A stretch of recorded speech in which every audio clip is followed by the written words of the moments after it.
Hey folks, Machinery Pete here. I'm in Wabash, Indiana, and really a treat here. Something I've been meaning to do for a long time. We've got legendary farm equipment family here. We've got Dave Pefley on the right and Father Bob on the left.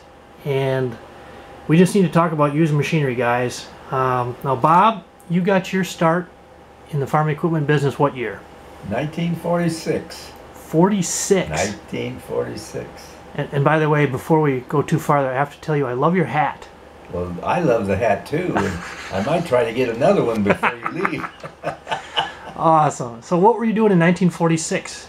Working for a dealer, Bob? 1946, I worked for a gentleman by the name of Roy Alford, which was then known as a jockey, buy and sell, mostly horse-drawn, take it south to Kentucky. We sold in the winter at Clay Gentry Sale Barn, Lexington, Kentucky, after the tobacco market was closed, and it was a good business.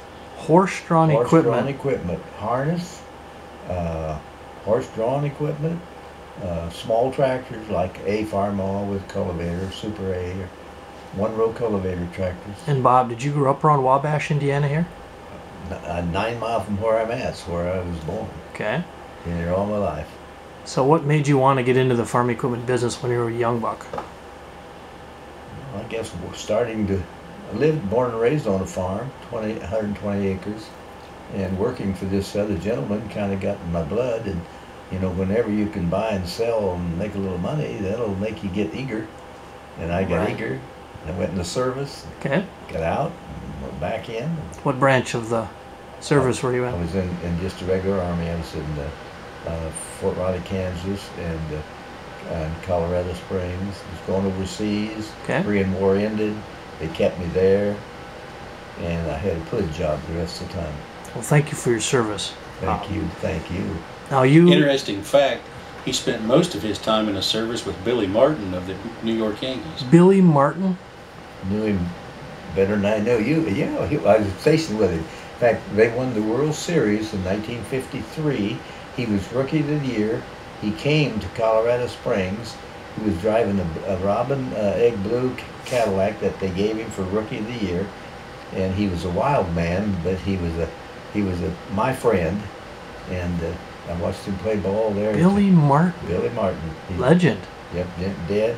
Been dead now probably 10, 15 years. Yeah. I watched him play every position, and he was better at every position than anybody else on the team. Was he a second baseman? Was that his? Second baseman. Okay.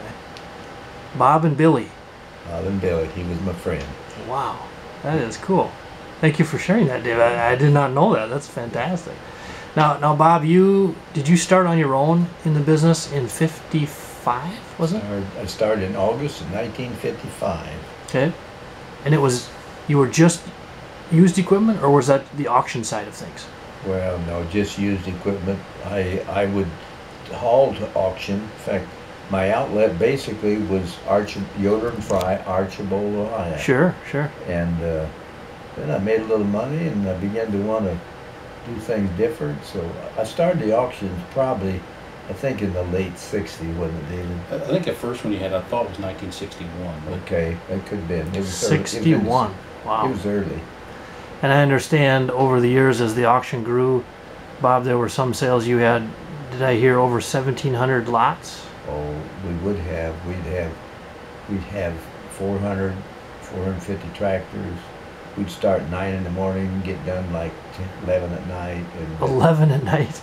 There was the Wow. volume. The money was much less. Sure. But the volume was great. Right. But Pete, everybody was a farmer then.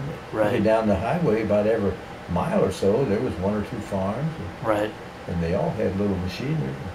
Now I know, Bob, you're a progressive thinker. You're always looking ahead, but talk about that change. The number of farmers has shrunk, number of dealers has shrunk, number of auction firms has shrunk.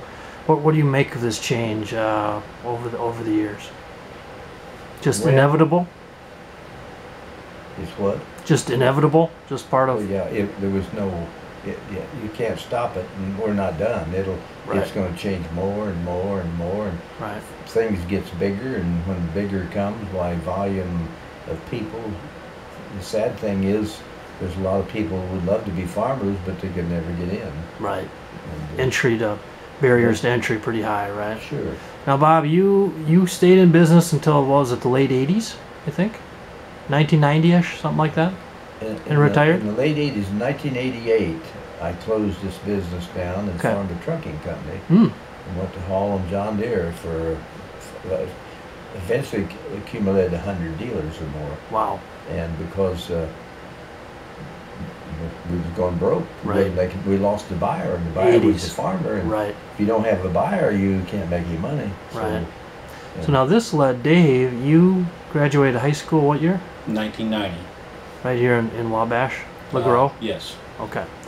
And so I've heard the story, and Bob, actually, I heard your wife, Jody, is that Yes. correct?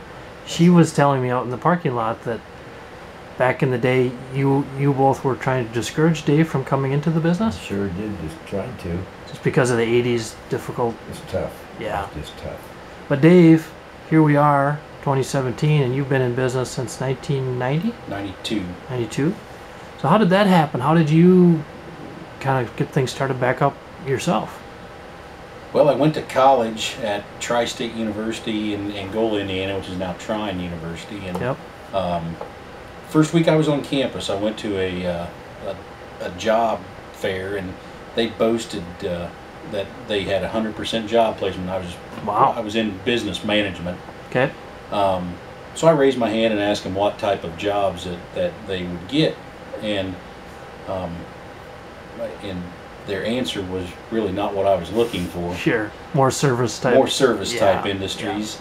And so at that point I started thinking, I'm not sure that's what I want to do for the rest of my life. Okay. And had a good friend of Dad's that called him one day and asked him to go to a farm auction up in that area, and he was trucking and was busy, and so he said, but David's going to college up there, give him a call. So he called me on the we just had a No phone cell phone. We had a phone on the wall so he called up there, and they tracked me down, and he asked me to go to that farm sale for him. So I went to that farm sale and bought a combine that day. And So you're a college kid. I was fresh out of high school. I mean, I was 19 years old, 18 years old. Putting that bidding number high, buying a combine, Yeah, that must have been a rush. Yep, well, I'd been to several auctions. I mean, I grew up around it, so it wasn't foreign. Right. But it was different spending someone else's money. Right.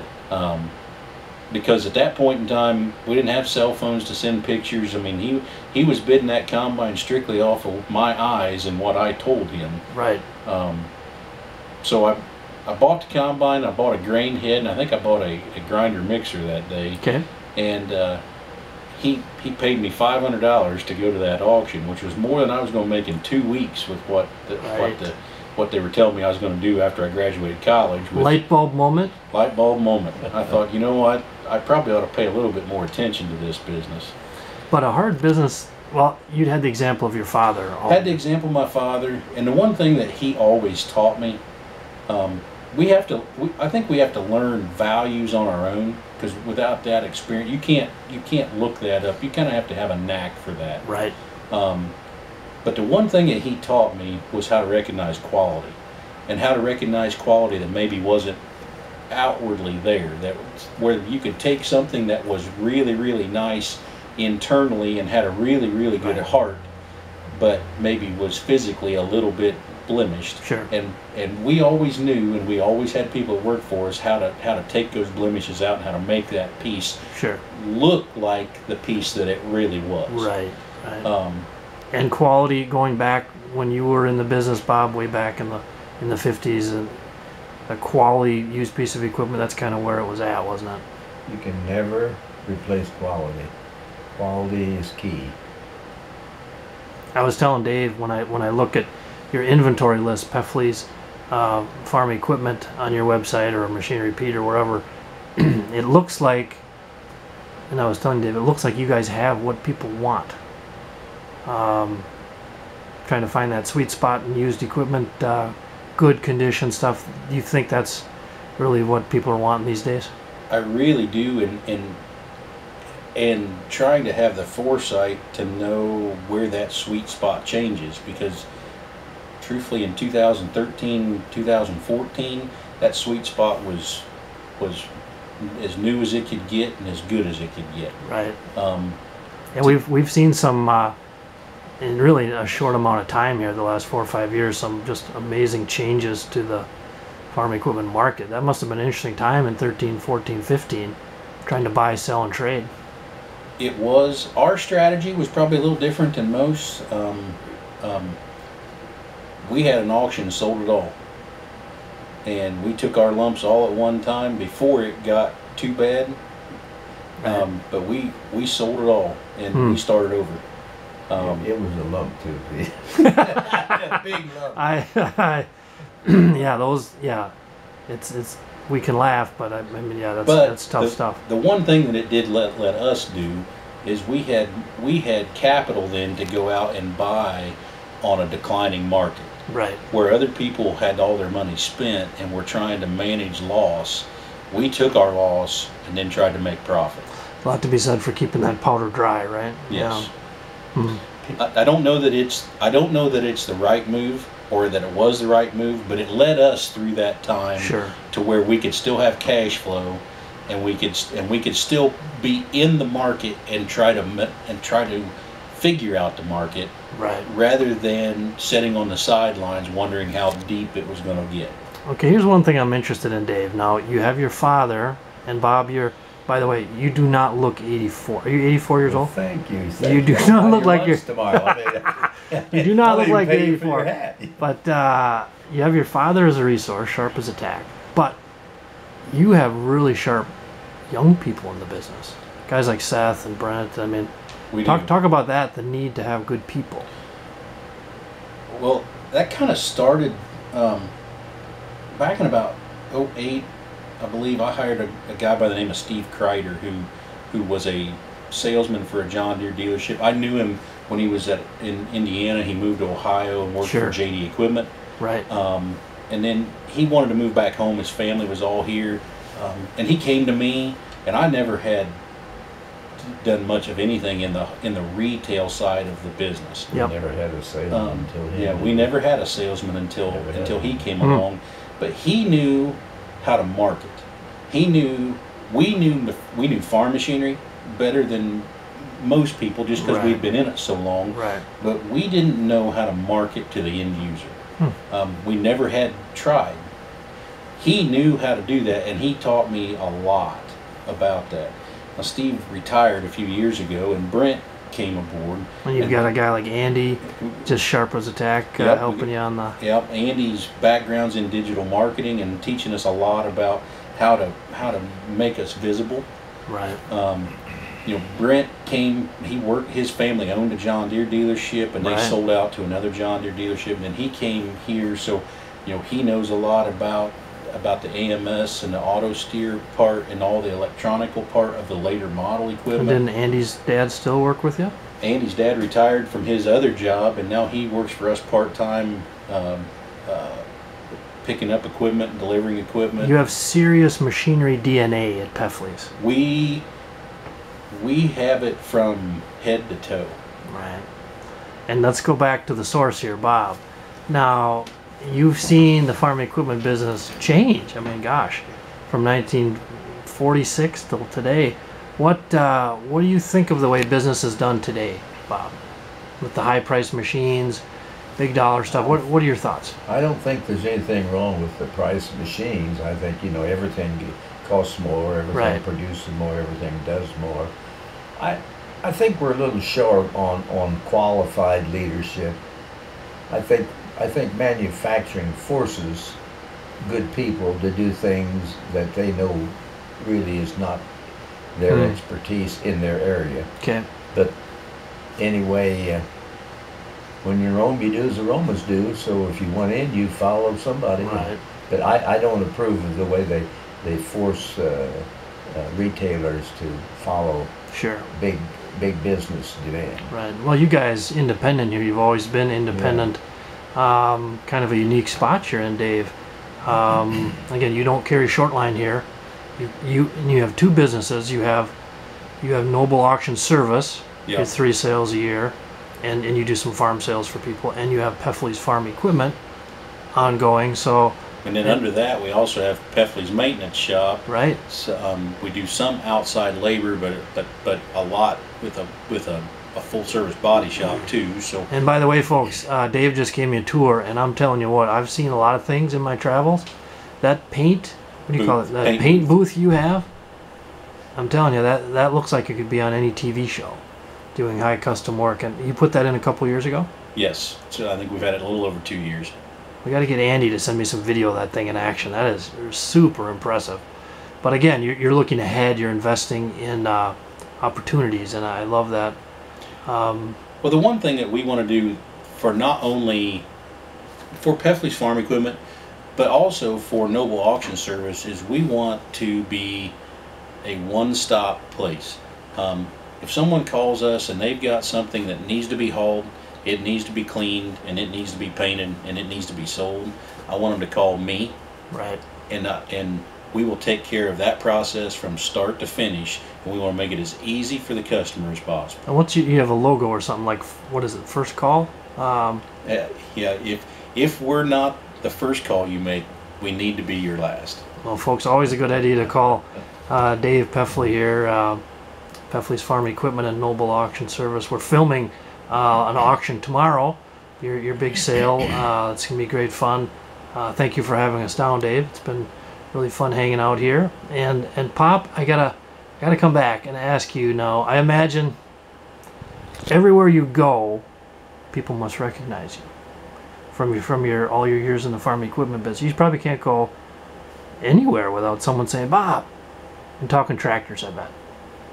I can go any place unannounced, and most generally wherever I stop, there'll be somebody that knows me. But I learned early in life, it's not who I know, it's who those people that know me. Right. Because that covers unlimited territory. Right. And you know, the image you leave, trust, Yeah. honesty, Integrity. humbleness. Okay, now Bob, we have a lot of young followers on our Machinery Pete Facebook, Twitter, TV show, radio, all this stuff. So you're 84 years old. You've spent a lifetime in the farm equipment business. What advice would you give to young people, whether it's for success, whether it's farming, whatever they go into, life advice for a happy, successful life? What would you tell them? Be like what God said. If you don't work, you don't eat. So work is the key. Learn your job, work. I like it. I like it. And I know you touched on something a bit ago. You said trust, Bob. And I know, Dave, I know that's a big part of how you built your business, but that has to be huge, and kind of everything in the auction and the farm used equipment business, I would imagine. It as long as we have been in business, you have had to have built trust with your customers, because I don't think you could survive the time that we have survived if you didn't. Right. And you guys have customers all over the world now. All over the world. It's amazing for me to pick up the phone or get an email from people from the Ukraine or from Uruguay or from Peru. I mean, we've sold to every continent except Antarctica. Antarctica. Yeah, that might be a tough one there. But we sold to every other continent. Don't you think that the same applies when Pop was building the business locally here, and you have to stand behind? I think it might have even been more important at that time, because you were selling everything by your words. Right. You know, there weren't cell phones to take pictures and send. There wasn't the internet. Every piece that you sold, the guy on the other end had to trust your words 100%. Right.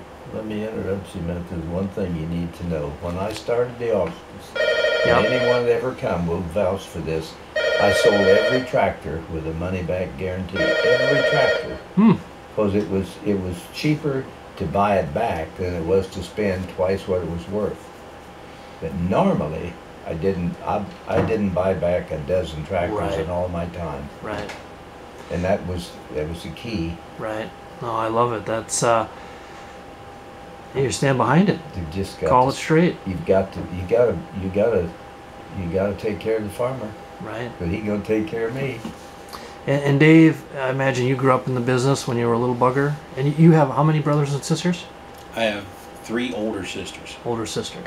So when you were a little guy, were you coming up to the auctions and hanging out? And I grew up in this building. My babysitter was a tractor and a mechanic out there in the that front. is awesome. Well, it's got to feel pretty cool. You've built what you've built since 1992 here, and get to work with your dad and build this thing. I mean, what are your thoughts at this stage in your career? I never imagined that I would be here when I started back in business in '92. In fact, I don't know that Dad ever imagined that we would ever get back to where it was in the late '70s, early '80s. I knew he wouldn't stick it out. It's too tough. But you know what?